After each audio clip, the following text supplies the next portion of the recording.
Physical and Analytical Chemistry, Chemical Kinetics, Part 6, SYBSc. I am from MGV Arts, Commerce and Science College, Maligaon City.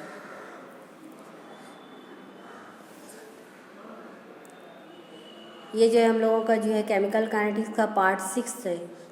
इससे पहले के part में हम लोगों ने जो है how we can deduce the integrated rate law for zero order, first order, second order, इसकी स्टडी कर चुके हैं। आज के लेक्चर के जो टॉपिक्स हैं वो है units of different rate constant, integrated rate equations and methods to determine order of chemical reactions. Unit of rate constant K for several overall reaction orders. तो for zero order the unit of K it is moles per litre per second. For first order unit will be per second, means per time. For second order the unit will be liter per mole per second, and for third order the unit must be liter square per mole square and per second. Unit किस तरीके से निकाला जाता है ये हमने अच्छी तरीके से जो है प्रीवियस लेक्चर में स्टडी किया है। थोड़ा सा टॉपिक जो है यहाँ पर रिवाइज किया गया जाएगा। The integrated rate laws for zero order reaction. Zero order reaction का जो इंटीग्रेटेड रेट इक्वेशन, तो मैथमेटिकल एक्सप्रेशन भी हम लोग देखेंगे और इंटीग्रेटेड रेट इक्वेशन भी देखेंगे। तो rate equal to K0 into some constant, it is for zero order reaction. Zero order reaction हम लोगों को पता है the order of reaction it is said to be zero when its rate equation it is independent of concentration of reactant. तो rate is equal to -dA/dt equal to K0, or more useful form of the rate will be -dA/dt is equal to -d of A minus x is equal to dx/dt equal to K0, or integration this equation between the limits, finally we get the x is equal to K0t। ये तमाम integrated rate equation एक मरतबा revise करने की जो है reason ये है कि हम लोगों को जो यहाँ पर स्टडी करना है how we can determine the order of the reaction with the help of the integrated rate equation. तो इंटीग्रेटेड रेट कांस्टेंट की वैल्यू अगर हम लोगों को पता होती है तो उसकी हेल्प से हम लोग मालूम कर सकते हैं what is the order of reaction. तो for the first order reaction A gives B, its rate expression must be rate equal to -dA/dt equal to K1 into A। तो on integration between limits we will get the two equations. ln of A0 upon AT equal to K1t. What is ln? ln is the natural logarithm that is log to the base e. A0 it is the concentration of A at t is equal to 0. AT means concentration of A at any time t. Now separate the log. So ln of A0 minus ln of AT equal to K1t. The another more useful form of the first order reaction that we already studied in the previous lectures, that is K1 is equal to 2.303 upon t log of A0 upon AT, or K1 is equal to 2.303 upon t log of A upon A minus x. Now for the simple second order reaction, second order में जो दो case आते हैं when only one reactant involved and when two reactants are involved। एक reactant अगर involve रहेगा तो वो केस क्या रहेगा 2A gives the product, और two reactant means A plus B gives the product। तो when only one reactant involved means 2A gives the product। इसकी रेट इक्वेशन क्या है? Rate is equal to -dA/dt equal to K2 concentration of A power 2। Its useful form will be rate is equal to -d of A minus x equal to dx/dt equal to K2 A minus x bracket square। और integration between limits we get, integration के बाद जो हम लोगों को expression मिलता है 1/AT minus 1/A0 is equal to K2t, और K2 is equal to x/AT into A minus x। For second order reaction, when two reactants are involved means A plus B gives the product. So after integration, we will get the rate equation K2 is equal to 2.303 upon A minus B into T into log of B into A minus x divided by A into B minus x. For third order reaction with equal initial concentration, rate is equal to -dA/dt is equal to K3 into concentration of A power 3। On integration between limits we get the integrated rate equation for third order reaction, that is K3 is equal to 1/2A square t into another bracket x into 2a minus x divided by a minus x bracket square, or after rearranging we will get the another form 1 upon a minus x bracket square is equal to 2k3t plus 1 upon a square. Now see the method to determine the order of reaction. Order of reaction जो है calculate करने के चार methods है: integrated rate equation method, graphical method, half life method, differential method. See one by one. पहला point, reaction order from the integrated rate law. अभी हमने revise किया integrated rate equations for different order of reaction. तो for constant value of rate constant we can easily deduce the order of reaction. तो rate equation की help से हम लोग जो है इंटीग्रेटेड रेट इक्वेशन की हेल्प से हम लोग जो है order of reaction easily deduce कर सकते हैं. सेकंड मेथड जो है graphical method to determine the reaction order. Graphical method study करने से पहले हम लोगों को जो है तमाम ऑर्डर ऑफ रिएक्शन की जो है एक कुछ रीअरेंज कंडीशन चाहिए. तो here rearrange integrated rate laws are given for different order of reaction. Since we want to plot concentration versus time, concentration versus time हमें ग्राफ प्लॉट करना है, इसलिए तमाम ऑर्डर ऑफ रिएक्शन की जितनी भी इंटीग्रेटेड रेट इक्वेशन है उनको कॉन्सेंट्रेशन के इक्वल टू के फॉर्म में रीअरेंज किया जाएगा. किस तरीके से? ताकि तमाम ऑर्डर ऑफ रिएक्शन जो हम लोग की आ जाए y is equal to M X plus B के फॉर्म में. This is the straight line equation. Here m is the slope, b is the intercept. Now see the graphs for different order of reaction. At the extreme right hand side, at the top of extreme right hand side, consider the zero order reaction. Zero order reaction की integrated rate equation क्या है? x is equal to k0t. अगर इसी graph हम लोगों को plot करना है x वर्सेस t, तो ये इक्वेशन क्या रहेगी? y is equal to mx के फॉर्म में. No intercept will be given. The nature of graph will be the straight line passing through the origin. Origin से पास होगी, यहाँ पर स्लोप की वैल्यू हमें देगा k0. Extreme left hand side, at the top of extreme left hand side first order reaction. First order reaction का जो है रीअरेंज फॉर्म का कौन सा है? Log of A minus X is equal to minus k1t upon 2.303 plus log of A. यहाँ पर equation हम लोगों की जो है कौन से फॉर्म में? y is equal to M X plus C. लेकिन स्लोप जो हम लोग की क्या है? निगेटिव है, तो यहाँ पर निगेटिव लाइन रहेगी. So if you plot a graph for first order reaction log of a minus x versus t, we will get the slope is equal to minus k1 upon 2.303 and intercept will be the log of a. At the bottom of extreme right hand side, consider the second order reaction when only one reactants are involved. जब एक ही reactant involve होगा उस वक्त जो है graph का nature क्या रहेगा? इक्वेशन जो हम लोगों को रीअरेंज करना रहेगा 1 upon a minus x is equal to k2t plus 1 by a. That is y is equal to mx plus c. It is the straight line equation having the slope k2 and intercept will be 1 upon a. Nature of graph for the second order reaction when two reactants are involved. It is at the left hand side. So if we have to plot a graph log of a minus x upon b minus x versus t, we will get the straight line equation with some intercept value. So from the slope is equal to k2 a minus b upon 2.303. Rearranging this equation, तो k2 is equal to 2.303 into slope divided by a minus b. At the center, see the third order reaction. For the third order reaction equation क्या हम लोगों की 1 upon a minus x is bracket square equal to 2k3t plus 1 upon a square. Equation हम लोगों की आ गई y is equal to mx plus c के form में. तो अगर हम लोग ग्राफ प्लॉट करते हैं 1 upon a minus x bracket square versus t, तो नेचर ऑफ ग्राफ क्या रहेगा? स्ट्रेट लाइन रहेगा. हैविंग द स्लोप क्या रहेगा? टी का कोएफिशिएंट 2 times k3. इंटरसेप्ट जो रहेगा 1 upon a square. तो with the help of the graph we can easily find the order of the reaction.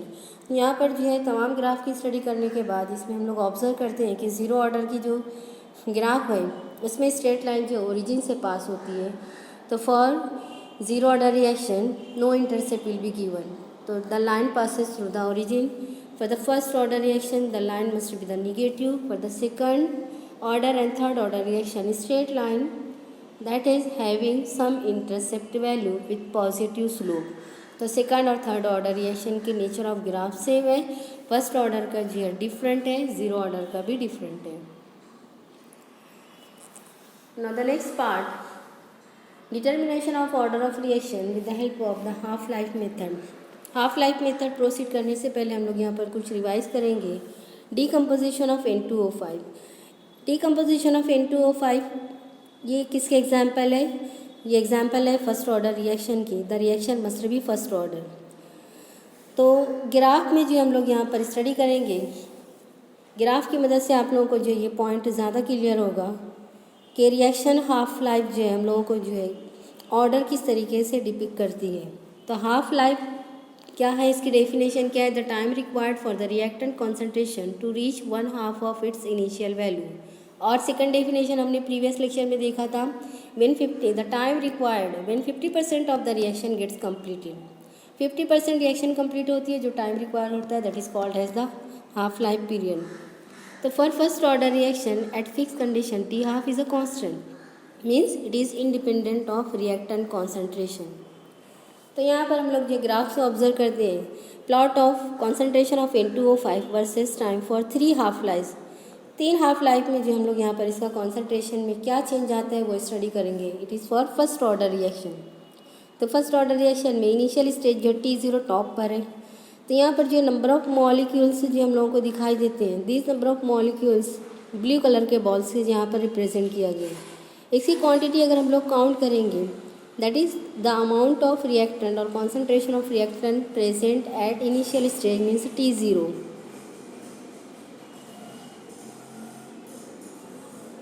It is 24 for the sake of convenience। यहाँ पर 24 colour के ball, 24 balls है blue colour के। जैसे ही जो है टाइम जो हम लोगों का पास होता है, रिएक्शन आदि जो हम लोगों की कंप्लीट होती है, वो टाइम क्या होता है? That is the half life. तो यहाँ 24 बॉल्स जो है 12 में आ गए। तो यहाँ पर रिएक्टेंट की क्वांटिटी हाफ हुई, तो टी जो है ये क्या रहेगा? टी हाफ रहेगा। उसके बाद सेकंड हाफ लाइफ में जो है 12 बॉल्स जो है ये मिनिमाइज हो जाते हैं 6 बॉल्स में। It is the second half life. Third half life में क्या हुआ? 6 ball again minimize to 3 balls. तो जैसे जैसे टाइम आगे बढ़ेगा, फर्स्ट हाफ लाइफ में रिएक्टेंट का कॉन्सेंट्रेशन भी हाफ होगा, सेकंड हाफ लाइफ में उसका हाफ हो जाएगा, थर्ड हाफ लाइफ में उसी का हाफ हो जाएगा। तो इस तरीके से जैसे जैसे टाइम आगे प्रोसीड होता है, रिएक्टेंट का कॉन्सेंट्रेशन भी जो है वो वक्त के साथ और टाइम के साथ जो है वो डिक्रीज होते जाते हैं। तो the time required to complete 50% of the reaction, that time is said to be the half life period. तो यहाँ पर हाफ लाइफ पीरियड जो है आप लोगों को कंसेप्ट क्लियर हो चुका होगा कि first half life, second half life and third half life. Question आता है, why T half independent of reactant concentration for first order reaction. First order reaction की टी हाफ जो है वो कॉन्सेंट्रेशन के रिएक्टेंट पर क्यों इंडिपेंडेंट है? हम लोगों को अच्छी तरीके से पता है, रेट एक्सप्रेशन और rate equation for first order reaction ln of a upon a minus x is equal to k1t। ln को यहाँ पर कन्वर्ट करेंगे log टू द बेस 10 में, मल्टीप्लीकेशन फैक्टर क्या रहेगा? 2.303 log of a upon a minus x is equal to k1t। when t is equal to T half, x is equal to a/2। Initial का हाफ जो वो react हुआ, तो हम लोग का रिएक्टेड कॉन्सेंट्रेशन x क्या बन जाएगा? a/2। तो ऑब्वियसली रिमेनिंग कितना बचता है? a/2 ही बचेगा। Substituting all these values in the integrated rate equation, we will get finally T half is equal to 0.693 upon k1। इस एक्सप्रेशन में हम लोग ऑब्जर्व करते हैं कोई भी कॉन्सेंट्रेशन की टर्म नहीं है। तो T half for first order reaction it is independent of reactant concentration. Now see the half life for zero order and second order reaction. Zero order की हाफ लाइफ क्या? T half is equal to 1/k2 into A. Generally अगर हम लोग ये देखते हैं k2 जो constant है, तो यहाँ पर हम लोग का क्या आएगा? T half is inversely proportional to A. For second order के लिए यहाँ पर देखते हैं, सेकंड ऑर्डर के लिए T half is inversely proportional to A. Zero order के लिए हाफ लाइफ क्या है? T half is equal to a upon 2 into k0 means T half is directly proportional to A. तो सिर्फ जीरो ऑर्डर रिएक्शन की half life जो है initial concentration के डायरेक्टली प्रोपोर्शनल होती है। Higher will be the initial concentration of the reactant, greater will be the half life, longer will be the half life. Whereas for the second half life, second order reaction, as initial concentration will be larger, half life will be less, or vice versa. Now see the half life for third order reaction. T half is equal to 3/2 k3 into a square, means T half is inversely proportional to a square. So in general we can write for nth order reaction T half is equal to some constant into 1 upon a power n minus 1. Third order के लिए power क्या थी यहाँ पर ए square थी, मतलब 3 में से -1 करोगे तो 2. तो जनरली हम लोग एक्सप्रेस कर सकते हैं T half for nth order के लिए T half is directly proportional to inversely proportional to A power n minus 1. तो कंसीडर करते हैं यहाँ पर दो रिएक्शन की दो हाफ लाइव्स है, उनके दो इनिशियल कॉन्सेंट्रेशन के रिएक्टेंट के कॉन्सेंट्रेशन से A1 और A2 है. तो हाफ लाइफ आएगी T half for first reaction T half of 1 is inversely proportional to A1 power n minus 1. Similarly, for second reaction, T half of 2 is inversely proportional to A2 power n minus 1. Dividing these two equations, we will get T half of 1 upon T half of 2 is equal to A2 by A1 power n minus 1. अगर हम लोगों को जो ये power n की value मालूम करना है तो simply you have to take the log on both sides. Equation के दोनों साइड में लॉग ले लेंगे तो लॉग लेने से हमें क्या मिलता है, log of T half of 1 upon T half of 2 is equal to power जो मल्टीप्लाई करेगा n minus 1 log of A2 upon A1. इस इक्वेशन को रीअरेंज किया जाएगा तो रीअरेंज करने के बाद हमें वैल्यू मिल जाती है n की वैल्यू क्या है, it determines the order of the reaction. n is equal to 1 plus log of T half of 1 minus log of T half of 2 divided by log of A2 minus A1 log A1. तो by using this formula you can find the order of reaction. तो ये हुआ यहाँ पर order of reaction by half life method. Now see the last method that is the differential method. Differential method जो है suggest किया गया है by van't Hoff in 1884. Rate expression हम लोगों को पता है. Suppose two reactions two rate equations taking log on both sides.